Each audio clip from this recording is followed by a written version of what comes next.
안녕하세요. 구독해두면 언젠가 한 번은 도움이 되는 생계형TV입니다. 오늘은 젊은 사람들이 왜 점점 일하기 싫어질까에 대해서 좀 안타까운 마음에 두서없이 생각을 좀 얘기해 보려고 합니다. 영상 시청에 앞서서 구독, 좋아요, 알림 설정까지 부탁드리겠습니다. 최근 통계청에서 발표한 21년 1월의 고용 동향을 보면 취업자 수가 거의 100만 명 가까이 줄어들면서 외환위기로 힘들었던 98년 12월 이후에 최대 감소세라고 나오는데요. 청년 실업률은 9.5% 수준으로 특히나 더 심각한 상황입니다. 실업률이 왜 이렇게 높아지고 있을까? 특히나 청년 실업률이 왜 이렇게 높아지고 있을까? 당연히 생각해 볼 수 있는 원인은 장기간 지속되고 있는 코로나 상황으로 경제활동 자체가 크게 위축되면서 일자리가 줄어들고 있는 게 눈에 보이는 가장 큰 원인일 거예요. 눈에 보이는 원인은 그게 맞는데 제가 생각하는 좀 더 근본적인 실질적인 원인은 청년들이 일을 하고 싶지가 않은 상황이 만들어지고 일해서 뭐해라는 분위기가 강하게 자리 잡고 있기 때문이라는 생각이 듭니다. 사람들이 일을 하는 이유가 뭘까요? 이 영상을 보고 계신 분들은 왜 일을 하세요?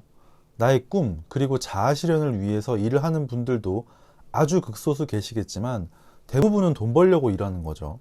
그럼 돈을 왜 벌려고 하는 거죠? 기본적으로는 먹고 살려고 하는 거죠.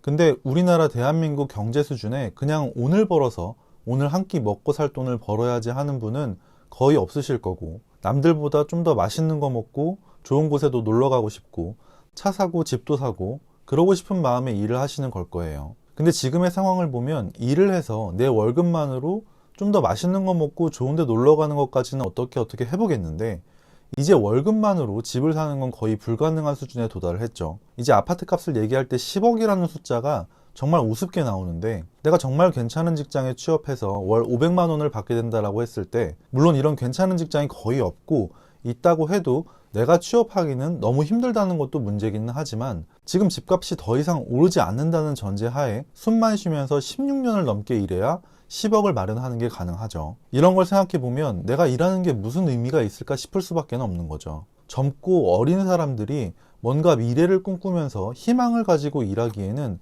그 희망이 너무 멀리까지 가버려서 도저히 볼 수 없는 상황이 돼버린 거예요.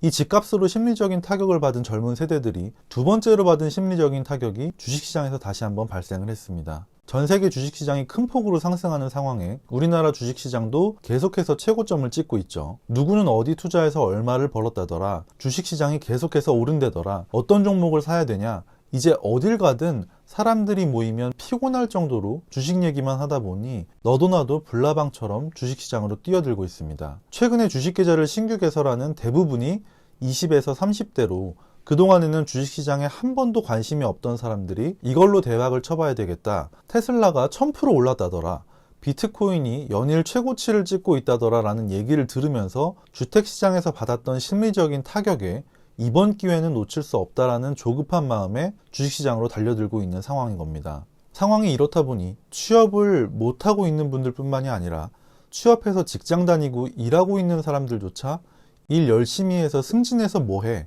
그깟 월급 몇십만 원 더 받자고 열심히 일하는 것보다 주식 투자로 돈 버는 게 훨씬 낫지 라는 생각들이 주변에서 만연해지고 있는 게 현실입니다. 제 주변에 그래도 괜찮은 월급 받으면서 일한다는 대기업에 일하시는 분들 사이에서도 이런 분위기가 만연해 있습니다. 예전에는 일을 하면서 회사에서 발생하는 근로소득을 메인으로 재테크를 통한 자산 형성을 부차적으로 하는 게 당연시됐다면 이제는 주변에서 듣는 투자를 통해서 누가 얼마를 벌었다더라 하는 얘기가 너무 자주 들려오고 열심히 일해서 모아놓은 내 통장의 월급이 너무 초라하게만 느껴지게 되는 거죠. 이렇다 보니 이제라도 나도 크게 한번 돈을 벌 수 있는 곳에 투자를 해보자, 나도 잘만 투자하면 남들처럼 쉽게 1, 2억은 벌 수 있을 거야 라는 생각으로 변동성이 크고 위험한 자산에 투자를 시작하게 되는 경우가 주변에서도 많이 생기고 있습니다. 이렇게 투자를 시작해서 돈을 벌게 되면 정말 좋은 일인데 시장은 계속해서 상승만 일어나는 곳은 아니죠. 단기적으로는 시장 상승에 따라서 돈을 벌 수는 있겠지만 혹시나 젊고 어린 투자자들이 또 한 번의 좌절을 겪게 되는 상황이 생기진 않을까 하는 걱정이 앞서는 건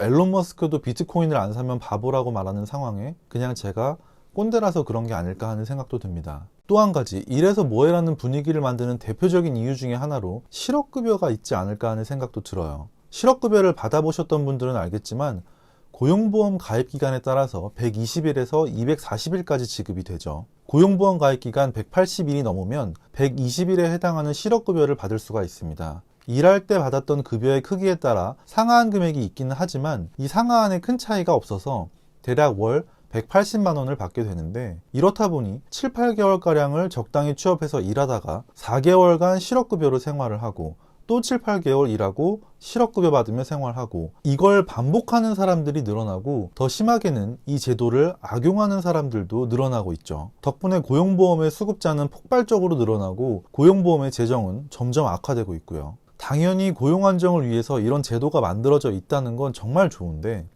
이게 어쩌면 굳이 뭐하러 내가 지속적으로 열심히 일을 해야 하나라는 분위기를 만들어가는 건 아닐까 하는 생각도 듭니다. 내가 열심히 일해서 월 250만 원을 받는 것보다는 놀면서 180만 원을 받을 수 있다고 하면 누구라도 180만 원 받는 걸 선택하는 게 당연하겠죠. 살면서 주변에서 공부랑 일하는 걸 좋아하는 사람은 본 적이 없는 것 같아요. 하기 싫은 걸 했을 때 내가 얻게 될 보상에 대한 희망이 있기 때문에 하기 싫은 걸 꾹 참고 하는 건데, 지금의 여러 가지 상황은 꾹 참고 일하면 결국에 좋은 결과가 있을 거야 라는 말을 할 수 없는 그런 안타까운 상황인 거죠. 30대 후반인 저도 아직은 젊은 세대라면 젊은 세대인데, 지금의 20대 그리고 더 어린 우리 자녀 세대들이 살아가고 감당해야 될 짐이 너무 무거운 게 아닐까 하는 답답한 마음에 좀 쓸데없는 생각을 말씀드려 봤습니다. 오늘 영상이 여러분들의 생계에 조금이라도 도움이 되셨으면 좋겠습니다. 오늘도 긴 영상 봐주셔서 감사합니다. 수고하셨습니다.